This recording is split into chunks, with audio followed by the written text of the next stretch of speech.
Sorry, I miscalculated the emotions factor of the speech, so I started like looking down and I was like, but anyway, before I start, I want to say thank you to the pgrad committee for allowing me to address the audience and my peers. I've been a bit anxious because I've never really addressed this audience, as long as there's especially one with my parents. Because I didn't really tell my parents that I was doing the keynote speech. I just wanted it to be a surprise. Surprise.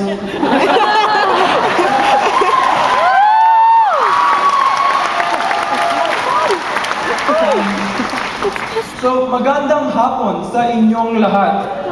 Good afternoon to all of the proud mothers, the proud fathers, the proud titos and titas and lolas, and of course the envious siblings and cousins. Now I'm just and to my fellow graduates, we made it. My name is Mark Jimenez, and I am a Filipino-American immigrant, born in the Philippines, but evidently raised in the US. So what? Why did I choose to point out this aspect of my identity? Like many families in the audience, my family immigrated from the Philippines. My mom took my sister and I. Left my dad in the Philippines for a significant period of my childhood, only to be reunited years later. As immigrants, we are part of a dividing global movement, displacing us from our home countries in search for better opportunities elsewhere. Now diversify immigrants to include Vietnamese immigrants, African immigrants, Latin American immigrants, whose journey was prompted by push and pull factors like war or economic instability in their home country. The world is no longer just a salad bowl of diverse ethnicities. Lines that define our nationalities are a lot more flexible. You get this hybrid of identities, hence Filipino-American, Filipina-American. The theme of this graduation is, the deeper the roots, the higher the reach. As Filipino-Americans, it's imperative that we acknowledge our personal and cultural histories to provide context to the stream of today's, yesterday's, and tomorrow's social dynamics.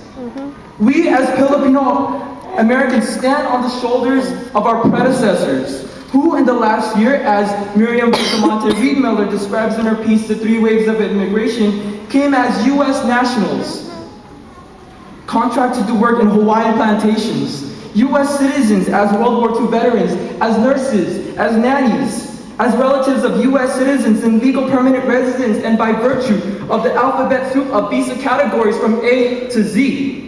It is not a coincidence that we find an ever-growing number of Filipino communities, followed by chains of Seafood City supermarkets and household television sets with subscriptions to TFC, the Filipino channel. We are spreading. This room is filled with Filipinos, but of course it is a Filipino graduation, right?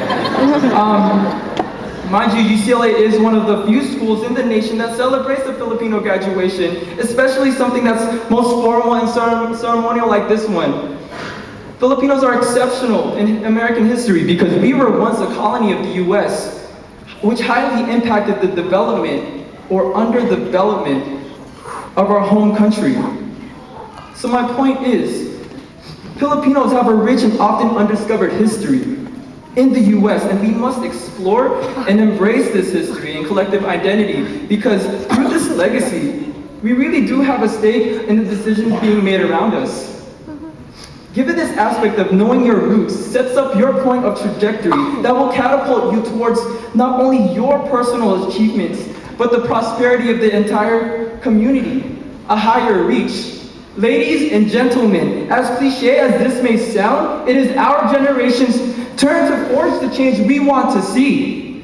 It is our generation who elected the first African-American president and may see the appointment of the first Latina justice to assume office in our nation's highest court of justice. History is being made. Where is our community fit?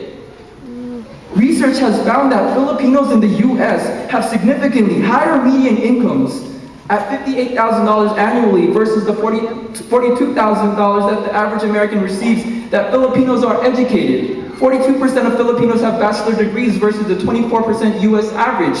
We are doing well, or are we?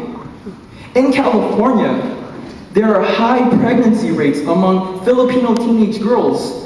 There are low numbers of Filipinos going to college, and many drop out early.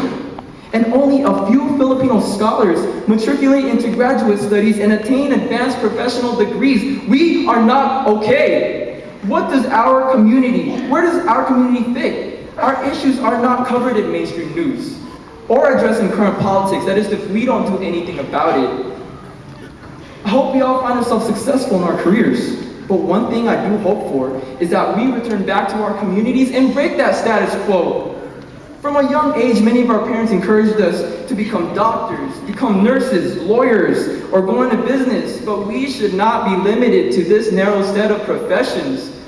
We must reach higher and beyond that. We must be the teachers instructing culturally relevant education, the professors broadening Filipino academia, the researchers illuminating empirical data on the Filipino community. We must be the policymakers, the urban planners, the heads of public health sectors, the government representatives, public defenders, directors of community-based organizations. The sky is the limit, and it is our higher reach. Only through community can we manifest the positive social change that we want to see in our neighborhoods and in the world. I wish all of us the best in our journeys, and thank you to all the mothers and the fathers who raised a bright, beautiful, brilliant batch of graduates. Mabuhay!